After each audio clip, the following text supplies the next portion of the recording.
You ever spend 12 hours debugging a problem only to realize you've been ignoring your own life for months? If you think more about semicolons than your social life, this video is for you. Programming is amazing. But if it's the only thing you focus on, your life might be falling apart without you even realizing it. Let's talk about why you need to stop coding, at least sometimes, and start fixing the other parts of your life. Number 1. Your health. Sitting all day. Bad posture, bad diet, lack of sleep.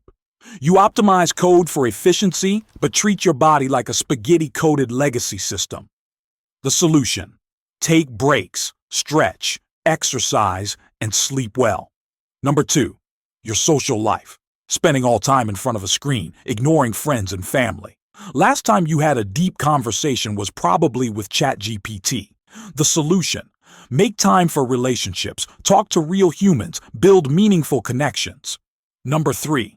Your mental health. Burnout, stress, imposter syndrome. You're solving the world's problems in code, but can't debug your own emotions.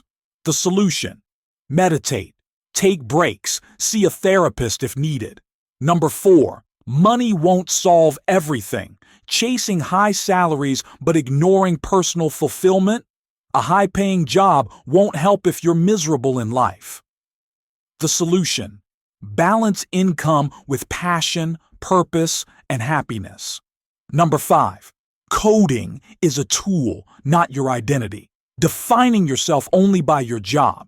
You are not just a programmer. You are a person with interests, dreams, and a life beyond the keyboard. The solution: explore hobbies, travel, learn new things outside of tech. Coding is great, but if you ignore your health, relationships, and happiness, it won't mean much in the long run. Step away from the screen, reconnect with the world around you, and rediscover the beauty of living beyond the code.